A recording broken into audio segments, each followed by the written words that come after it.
School जाना हम में से ज्यादातर लोगों के लिए ये एक बहुत ही आम सी बात रही होगी, है ना? लेकिन क्या हो अगर मैं कहूं कि भारत में ही कई बच्चों के लिए ये सफर, अरे ये तो किसी एडवेंचर से कम नहीं है, चुनौतियों और हिम्मत से भरा हुआ। तो आज हम एक किताब के पन्नों से निकलकर कुछ ऐसे ही हैरान कर देने वाले रास्तों की सैर करेंगे। जरा एक पल के लिए याद कीजिए, अपना स्कूल का रास्ता कैसा था? हो सकता है बस से या साइकिल से, या फिर शायद दोस्तों के साथ बातें करते हुए पैदल ही निकल पड़ते थे। उस याद को ना जरा पकड़ कर रखिएगा, क्योंकि जो सफर हम आज देखने वाले हैं वो शायद हमारे आपके तजुर्बे से बहुत बहुत अलग होने वाले हैं। और ये देखिए, हमारी पहली मंजिल असम। यहाँ स्कूल जाने का रास्ता किसी कला से कम नहीं है, जहाँ सबसे जरूरी है बैलेंस। ये सिर्फ एक बांस का पुल नहीं है, ये तो इन बच्चों की हिम्मत और लगन की रोजाना की कहानी कहता है। तो चलिए यहीं से शुरू करते हैं ये असाधारण सफर। तो सबसे पहले हम चलते हैं उन इलाकों में जहां सबसे बड़ी चुनौती है पानी। नदियां, नहरें, गहरी खाइयां। देखते हैं कि ज्ञान की खोज में बच्चे इन लहरों को कैसे पार करते हैं। ये जो शब्द है ना, ये असम के उन्हीं बच्चों के हैं जिनके लिए तेज बारिश और बाढ़ रोज की बात है। सोचिए जरा, एक हाथ में किताबें, दूसरे से बांस का सहारा। ये तस्वीर ही उनकी हिम्मत की पूरी कहानी कह देती है ना? अच्छा, अब असम के उस बांस के पुल से बिल्कुल अलग एक दूसरी तस्वीर देखिए। देश के कई हिस्सों में ऐसे पक्के सीमेंट के पुल भी हैं।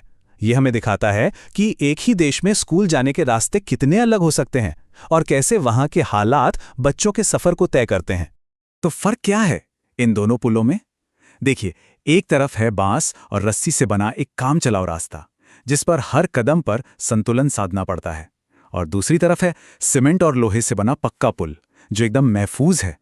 चलिए अब पुलों को पीछे छोड़कर चलते हैं केरला के खूबसूरत बैकवाटर्स में। यहाँ आपको सड़कें कम, पानी के रास्ते ज्यादा मिलेंगे, और इन रास्तों पर बच्चों की स्कूल बस क्या है? ये छोटी सी लकड़ी की नाव, जिसे वल्लम कहते हैं। और अब जरा लद्दाख की ये तस्वीर देखिए। वाह, यहाँ स्कूल जाने का तरीका किसी एडवेंचर फिल्म के सीन जैसा लगता है सच में। एक मजबूत लोहे की रस्सी, उस पर लटकती हुई एक लकड़ी की ट्रॉली, और उसमें बैठकर 4-5 बच्चे एक साथ नदी के पार जाते हैं। लेकिन सवाल यह है कि इतनी भारी ट्रॉली सिर्फ एक रस्सी पर इतनी आसानी से चलती कैसे है? इसका राज छिपा है एक बहुत ही साधारण सी चीज में, जिसे हम पुली कहते हैं। जैसे हम पुली की मदद से कुएं से आसानी से पानी खींच लेते हैं ना, ठीक वही साइंस यहां बच्चों को नदी पार करा रही है। वाकई एक छोटा सा आइडिया मुश्किल काम को कितना आसान बना देता है। तो पानी की चुनौतियों से अब हम आगे बढ़ते हैं जमीन की ओर, तपते रेगिस्तान और हरे भरे मैदानों की तरफ। यहाँ के चैलेंज अलग हैं और उन्हें पार करने के तरीके भी एकदम जुदा। ये दो तस्वीरें एक साथ बहुत कुछ बताती हैं कि कैसे हम अपने माहौल के हिसाब से ढल जाते हैं। राजस्थान की तपती रेत पर जहां ऊंट से बेहतर कोई साथी नहीं, वहीं गांव के हरे भरे खेतों के बीच बैलगाड़ी की धीमी सधी हुई चाल ही काम आती है। मतलब साफ है, ऊंट गाड़ी बनी ही रेगिस्तान के लिए है, और बैलगाड़ी की धीमी रफ्तार गांव के खेतों और कच्चे रास्तों के लिए परफेक्ट है। और हाँ, धूप हो या बारिश, ऊपर एक छाता लगा लो, सफर और भी आरामदेह हो जाता है। जानवरों की मदद तो ठीक है, पर अब बात करते हैं इंसानी हौसले की। ये जो बात है ना, ये बताती है कि कैसे एक मामूली सी दिखने वाली साइकिल ने एक छोटी सी क्रांति ला दी। जहां पहले लड़कियों के लिए स्कूल जाना मुश्किल था क्योंकि वो बहुत दूर था, अब 7-8 लड़कियों का झुंड साइकिल पर सवार होकर मुश्किल से मुश्किल रास्तों को भी पार कर जाता है। ये सिर्फ एक सवारी नहीं है, ये तो आजादी का पहिया है। चलिए अब उन रास्तों पर चलते हैं जहां कोई गाड़ी, कोई सवारी नहीं है, सिर्फ अपने दो पैर हैं। यहां असली इम्तिहान इलाका और मौसम लेते हैं। ये हिम्मत की असली परीक्षा है। जरा इन शब्दों को महसूस कीजिए। एक ऐसा घना जंगल जहां सूरज की रोशनी भी जमीन तक नहीं पहुंचती, और चारों तरफ खामोशी, सिर्फ पत्तों की सरसराहट और जानवरों की आवाजें। ऐसे रास्ते से रोज स्कूल जाना, सोचना भी कितना रोमांचक और थोड़ा डरावना लगता है।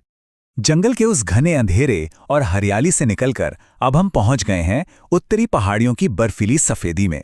यहाँ की चुनौती है बर्फ, और ये भी एक जैसी नहीं होती। कहीं ताज़ा नरम बर्फ है जिसमें पैर घुटनों तक धंस जाते हैं, तो कहीं पुरानी जमी हुई बर्फ जिस पर फिसलने का खतरा बना रहता है। ऐसे बर्फीले रास्तों पर मीलों चलना, हर कदम फूंक फूंक कर रखना पड़ता है। तो ये बच्चे क्या करते हैं? एक दूसरे का हाथ पकड़ लेते हैं, एक साथ सावधानी से आगे बढ़ते हैं। ये सिर्फ फिसलने से नहीं बचाता, ये भी दिखाता है कि जब मंजिल एक हो तो साथ मिलकर हर मुश्किल आसान हो जाती है।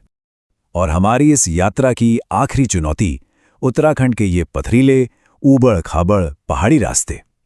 हम और आप जैसे मैदानी लोगों के लिए तो इन पे शायद 2 कदम चलना भी मुश्किल हो जाए, पर इन बच्चों को देखिए, ये तो इन पर ऐसे भागे चले जा रहे हैं जैसे ये कोई सड़क नहीं बल्कि इनका अपना खेल का मैदान हो।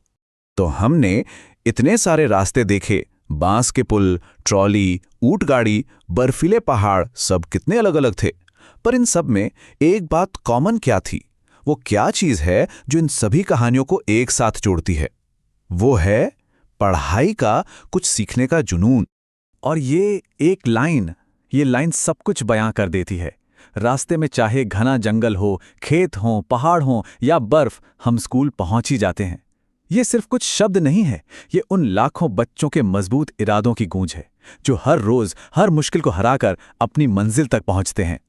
ये सारी कहानियां देखने के बाद मन में एक ही सवाल उठता है कि आखिर वो क्या चीज है जो किसी भी सफर को इतना जरूरी और सार्थक बना देती है? शायद इसका जवाब मंजिल में ही छिपा है। इन बच्चों के लिए स्कूल पहुंचना सिर्फ एक जगह पहुंचना नहीं है, ये अपने आने वाले कल को, अपने भविष्य को बनाने का सफर है।